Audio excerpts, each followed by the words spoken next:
안녕하십니까? 칸중국 코리아 이경옥입니다. 중국의 전염병 상황이 매우 심각합니다. 자료에 따르면 각 지역 화장장이 사람들로 붐비고 있습니다.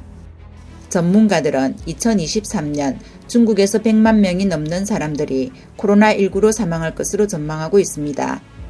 불과 얼마 전에 있었던 신춘 다과회에서 중공 상무위원과 모든 사람은 공포에 질려 마스크로 꼭꼭 가려 한치의 소홀함도 없었습니다.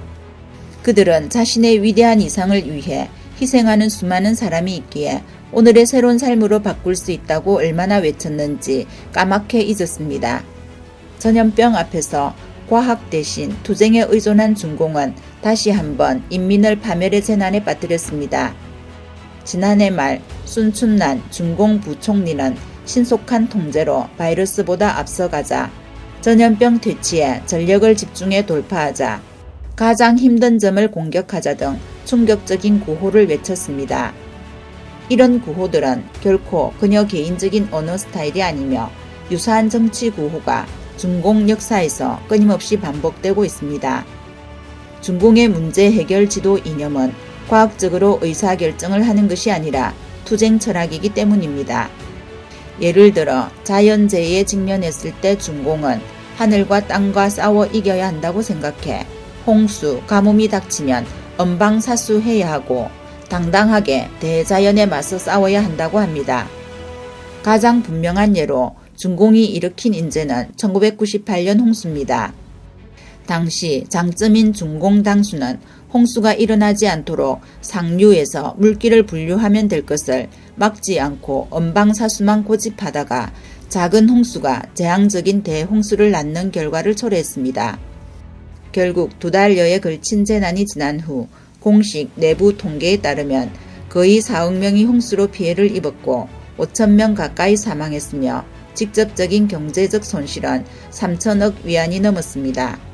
중공은 하늘과 땅에 맞서 싸우자고 했고 그 결과 수많은 사람이 죽어갔습니다.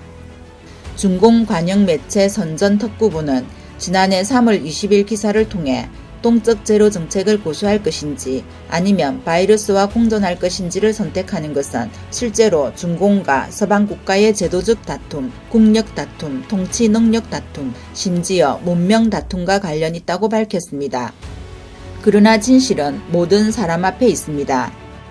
제로 정책의 대약진은 정치 운동 중에 수많은 사람과 기업이 말로 할 수 없는 고통을 당하게 했고 재산이 사라지게 했으며 심지어 생명도 잃게 했습니다.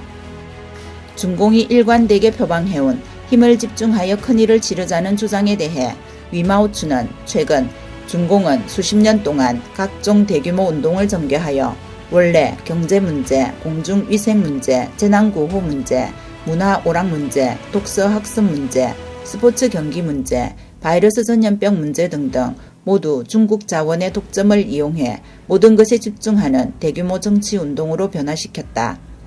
모든 것은 당의 위대함과 사회주의 체제의 우월성을 보여주기 위한 것이다. 그 결과 오히려 나라와 백성에게 재앙이 되고 악하고 어리석은 일에 몰두하게 했다며 토지개혁, 진반, 대약진 운동, 문화대혁명, 정신오염 제거 운동 청호, 육사 천안문 사태, 전 국민 특무 독재 감시, 첨단과학기술 영내외 이분 봉쇄, 종족 학살, 강제 수용소 제도, 전 세계 통화 분배, 전 국민의 제로 정책 등등 하나같이 중공의 정치 제도의 단점을 여지없이 드러냈다고 논평했습니다. 이번 영상은 여기까지입니다. 구독과 좋아요는 격려입니다. 시청해주셔서 감사합니다.